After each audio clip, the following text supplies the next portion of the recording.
ओम श्री गुरुवे नमः। भाइयों और बहनों सभी को प्रणाम। पिछले वीडियो में आपने सुना कि इंद्रिय संयम के साथ समय संयम का जो पालन करता है वह कम समय में महान कार्य कर जाता है। हमारे इतिहास में कितने ही महापुरुष हुए हैं जो कम जीवन जीते हुए भी महान कार्य करके हम सभी को समय संयम का संदेश देते हैं।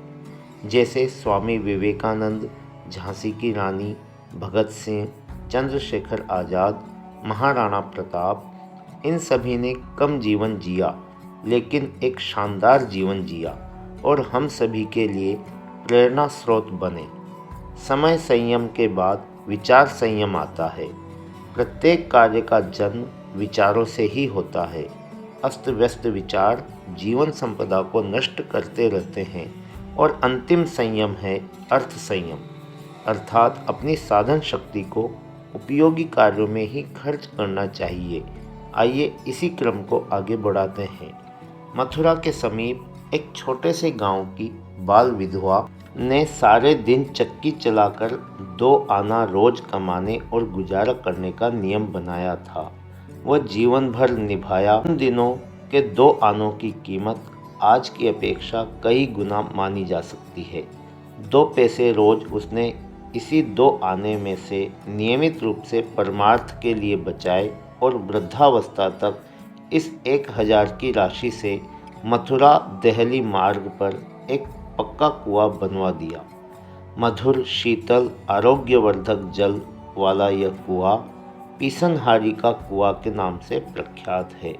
जो इसका इतिहास सुनता है, शीतल जल पीता है, उसकी अंतरात्मा अनायास ही उस स्वर्गस्थ उदार देवात्मा की स्मृति में भाव भरी श्रद्धांजलि पुलकित मन से चढ़ाती चली जाती है। यदि भावना हो, अंतः मन से उदार मनावृत्ति प्रकट हो सके तो परमार्थ के लिए क्या कुछ नहीं किया जा सकता। प्रकृति भी यही संदेश दे रही है। समुद्र का जल पानी बनकर बरसता है तो नदियाँ दूना जल लेकर पुनः उसे जल से भर देती हैं। भौतिक उन्नति हो या आत्मिक, दोनों ही क्षेत्र में धन के अपव्यय करने की तनिक भी छूट नहीं है। धन की सार्थकता इसी में है कि उसे गरीब दीन दुखियों की आवश्यकता के लिए खर्च किया जाए। उसका दुरुपयोग करने से वह घातक बन जाता है। एक धनपति था, वह नित्य ही एक घी का दीपक जलाकर मंदिर में रख आता था। एक निर्धन था, वह सरसों के तेल का दीपक जलाकर नित्य अपनी गली में रख देता था। वह गली अंधेरी थी।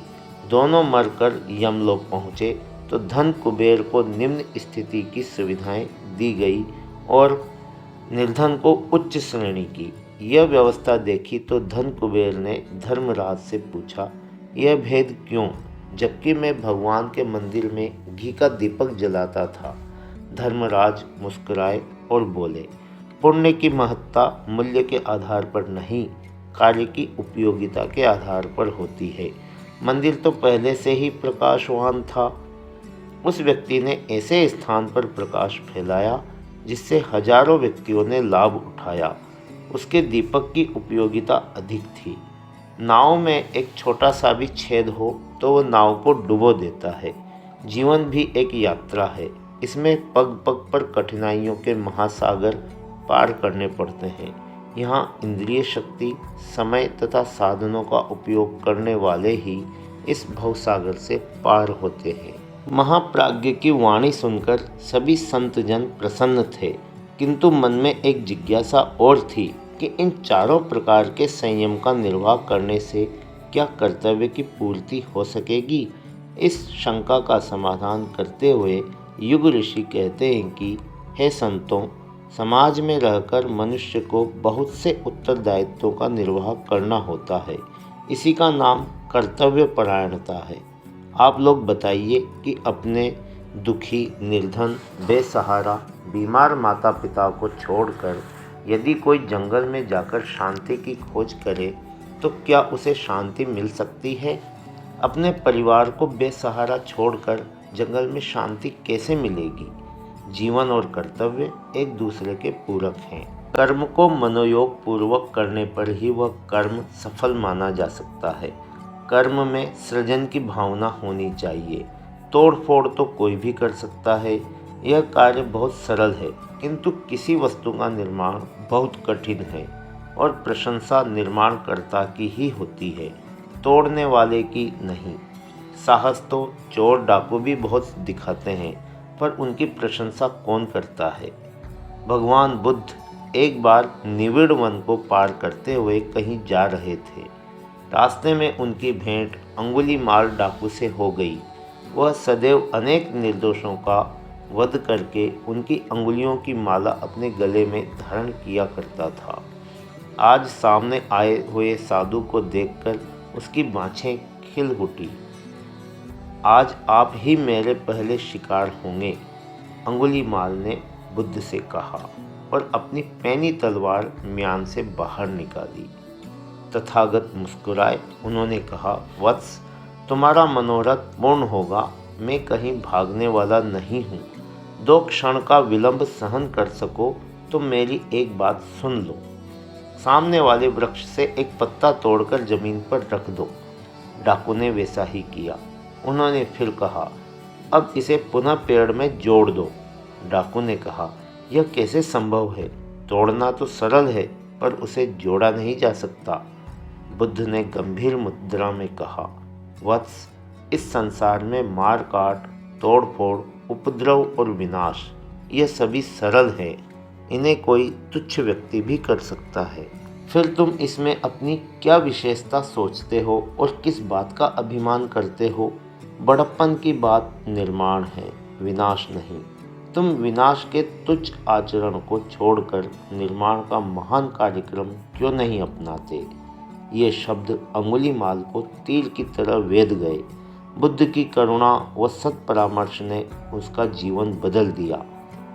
दस्यु कर्म छोड़कर उसने प्रव्रज्ञा ले ली।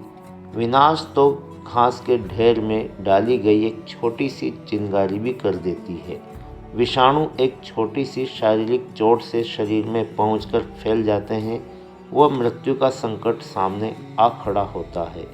आणविक अस्त्रों से आज की दुनिया में क्षण मात्र में जन समुदाय का संहार संभव है, पर यह तो मनुष्य को सौंपा गया कर्तव्य नहीं था। फिर भटकाव क्यों? उसे तो अपनी गरिमा के अनुरूप सृजन में लगना चाहिए। किसने कितना श्रम किया यह महत्वपूर्ण नहीं, बल्कि यह महत्वपूर्ण है किसका श्रम सत्प्रवृत्तियों के विस्तार में नियोजित हुआ। पसीने की बूंदें तो भार ढोने वाले मजदूर भी बहाते हैं, पर जो लोग कल्याणकारी प्रयोजनों में पसीना गिराते हैं उनका ही जीवन सफल माना जा सकता है। साधकों को इन समाधानों से एक नई दृष्टि मिली। जो घर परिवार छोड़कर आए थे वे समझ गए कि सुख शांति के लिए घर छोड़ने की आवश्यकता नहीं है, अपितु कर्तव्य पूर्ति द्वारा ही मनुष्य को आनंद की प्राप्ति हो सकती है। फिर भी उनके मन में एक जिज्ञासा शेष थी कि इस संयमशील जीवन को अपनाकर कर्म करने वाले का जीवन तो बिल्कुल नीरस हो जाएगा। क्या कोई ऐसा साधन नहीं है जिससे जीवन में आनंद की अनुभूति हो? इस प्रश्न की गंभीरता को देखते हुए तत्वज्ञानी महाप्राज्ञ ने कहा, हे सद्ज्ञानी साधकों, कर्म के साथ आनंदानुभूति न हो तो कर्म भार स्वरूप हो जाते हैं। मैं इस विषय में स्वयं बताना चाहता था, क्या आपने नहीं सुना? बिन भक्ति सब सून। इस विषय की चर्चा बाद में करेंगे। भाइयों और बहनों, आज के लिए इतना ही। बाकी का अगले वीडियो में। आशा है आप सभी ने आज का स्वाध्याय ध्यानपूर्वक सुना होगा और हमें आपका सहयोग लगातार मिलता रहेगा। आप सभी का बहुत बहुत धन्यवाद।